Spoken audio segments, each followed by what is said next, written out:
Our presenters for workshops for peace would be Alira, and we'll have back Preston, right? Is Preston already there?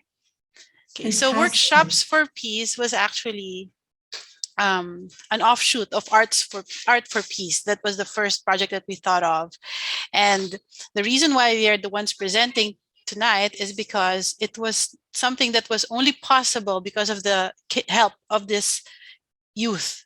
They're the ones that are actually more technical. They know how to do the presentations, to be the tech in Zoom and do breakout groups and stuff like that. They know how to collaborate and communicate with each other to figure out how to make this happen. And so it wasn't something that I thought of that could be done by me as a parent or me as an individual, but it was from the start something that I imagined that we could do together. So Alira and Preston are here to talk to us more about it. And I think Perrin will be the one to share the screen. Hello, can you see your screen properly? Yes. All right, okay, thank you. Okay, so starting off, my name is Preston Knox. Again, of course, you already know me. I introduced myself a while ago. I'm the 14-year-old CMO of the Divrgents, a social impact organization that aims to inspire, and empower the youth of our generation and beyond. Here I am with Per Naksa, the Chief Communications Officer, and Alir Makisa, the Chief Operations Officer, who are all 13 years old. And a few years back, I stumbled upon a TED Talk by Benjamin Todd titled, "To find the work you love, don't follow your passion." He explained that what's more important than choosing a career about what you're passionate about is choosing one that is valuable. That struck me because right about that time I just started high school, and I was already thinking about what I want to be and things like that. And now I'm not alone in this, right? Because of the estimated 97% of Gen Z using social media for an average of 5 to 7 hours a day, they spend about 59% of entertainment and games compared to 28% learning new things out of their total online activity.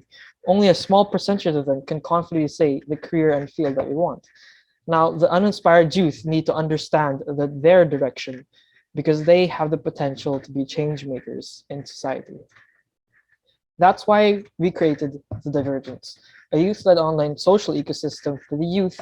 Just as we struggled in choosing what we wanted to do, we want to empower and inspire those similar to us so that they can diverge into their own paths, create their own careers and fields, to strive for their personal mission, but most of all, achieve a goal that will be valuable in this world, changing society.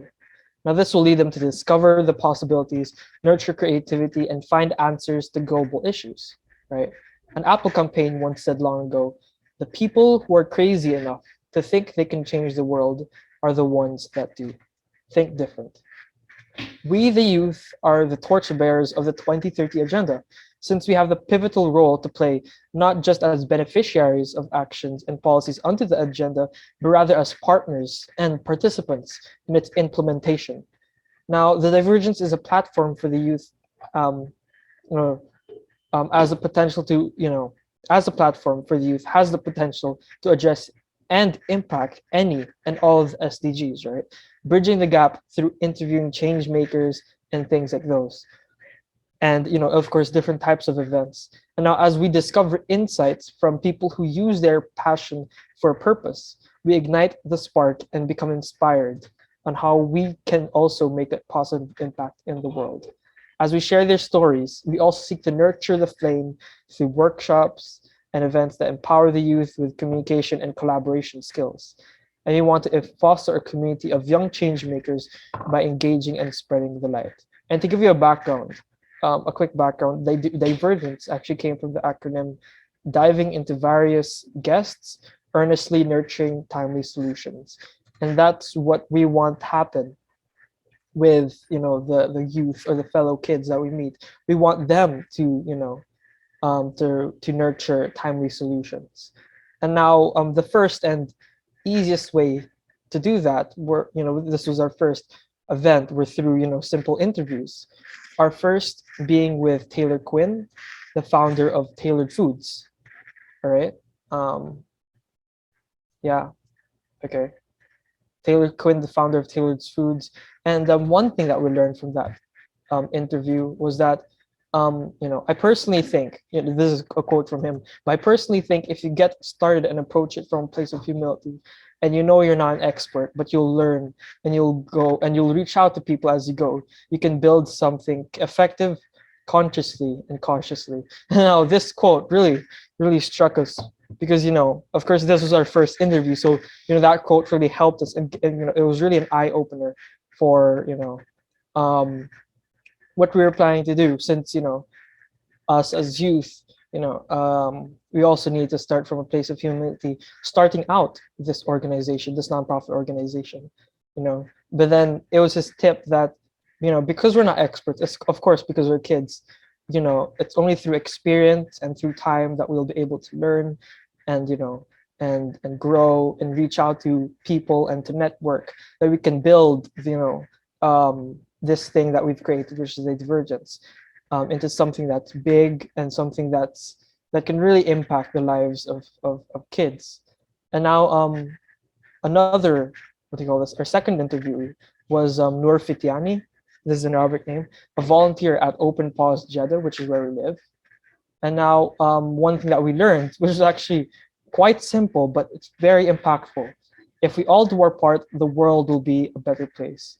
And this is really also an eye opener to us that even as kids, even though we don't have credentials yet, we haven't graduated high school, we don't have a college degree, we don't have work experience or things like that, we still have, an impact, whether small, whether big, and it's in the choice, you make with your circle of influence or with, the power of impact that you have that will affect society as a whole. And so, so that was also an eye opener for us. And our third interviewer was Mandy Knight, a content creator sharing her sign language knowledge online. And our lesson from her, um, you know, was that sign language as a separate language from linguistic and verbal things, is that sign language helped me focus on, the words, focus on the gift we've been given by God, that it makes what I'm doing more real, becoming more beneficial to those who are learning. Since she uses her platform, which is she has a YouTube channel to share her knowledge, on sign language.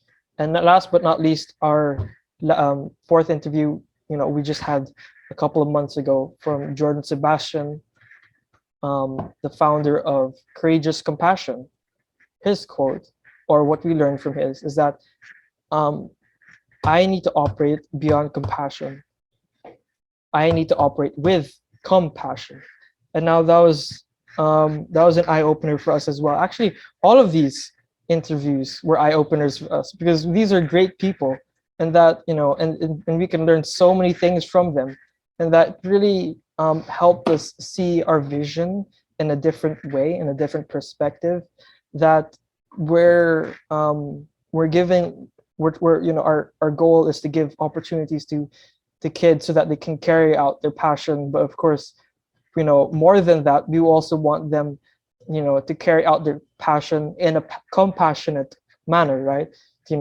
That's why we want them to help, to earnestly nurture timely solutions, which is compassion for the world. And now towards our main event, all right, that we had recently, is Workshop for Peace, which is an overseas Filipino homeschoolers fundraising initiative that Divrgents is included in, which because it includes me, Alira, and Perrin, and a few other kids, that aims to educate and empower and engage students while at the same time fostering creativity, compassion, and collaboration. Workshops for Peace is an overseas Filipino homeschoolers fundraising initiative that aims to educate, empower, and engage students while at the same time fostering creativity, compassion, and collaboration. Our first workshop was Kids Inventing for Peace, where kids learned how they can tap into their creativity and start inventing. Warren Wilson is an inventor whose mission is to help kids make their dreams come true. His most successful invention is Better Blocks, a toy that became a big hit in the 1990s and was sold to 2 million kids and made $45 million in sales. The next session was with teacher Kristen, and it was a cultural exchange meeting for students in Ukraine. Kristen Boado is a 25-year-old Filipina travel blogger who stayed behind to be with the people whom she now calls family in the place she now calls home. She has been traveling for 5 years with the ultimate goal to present testaments of human kindness and tell the stories of the world. She is now teaching at Kaizen Alternative Learning, a small school in the west of Ukraine. Our most recent session, Urban Farming for Kids, was a learning session about urban container gardening. Monsini Monsini A. Hinay Munir is the co-founder and CEO of Kids Who Farm Sustainable Food Systems Incorporated, a Zamboanga City-based nonprofit and startup and advocacy initiative which aims to inspire future farmers by educating the youth on the importance of and value of food by farming and providing them a platform to participate meaningfully in local food system solutions. He co-founded Kids Who Farm together with Rihanna, his 12-year-old daughter. They recently received Bullet, Manila Bulletin's Uplift Award for Agriculture. And tomorrow, we'll be having a content creation for teens, which is a workshop that will enable us to harness the power of social media to our advantage. Valerie Fisher is a neurolinguistic programming practitioner with over 20 years of experience in advertising and marketing and co-founded an e-commerce site for locally made products. This combination gave her a unique process that helps businesses transition and thrive online. In recent months, her brain science selling framework has helped over 7,000 online entrepreneurs increase their revenue by as much as 40%. Last but definitely not the least, How to Start a Nonprofit will be on May 1, and it will teach how to start and grow a successful nonprofit so we can start collaborating and make a difference in our community. Taylor is a social entrepreneur obsessed with building nutritious, low-cost food systems, starting in Liberia and then in several other countries, including Somalia. He works with and supports many food entrepreneurs through his own nonprofit, Tailored Food, and a role in leading entrepreneur support at the UN World Food Program. Now, how about the future of Divergence? Now, the future of the Divergent, as we see it, is building a social ecosystem of young minds ready to change the world, and experienced minds inspiring us, the youth. Through this, we want to raise awareness about world problems, share insight into how we can do our part in helping, and give new opportunities through meaningful activities. This is our value as an organization. As Albert Einstein once said, the world as we have created it is a process of our thinking. It cannot be changed without changing our thinking. Thank you for your time. Thank you for sharing about our workshops for peace. Okay. Fantastic stuff. Thanks for being here. And thank you for your time and passion. Okay. So I'd just like to share that 100% of the proceeds of this fundraising activity will go to people in need in Ukraine, Somalia, and in the Philippines. So we still have 2 more workshops to go. And it's been really amazing to learn from all of these speakers that we were able to get to help us with this initiative. Wonderful. Thank you. So yeah, do you have any questions about it? I do not have any questions. I'm just so curious to see it all in action. Yeah. Oh, and I think that it's now time for us to dive into Art for Peace. Thank you. Okay, yeah, it was Fantastic. wonderful. It was an honor presenting here at Gift. Thank you for your time. Preston, it you're was- welcome back anytime. It's really fun seeing you again, Erin. And you, Perrin, thank you for being here. I'm so happy to know that there are such young rock stars everywhere in the world. I'm just gobsmacked.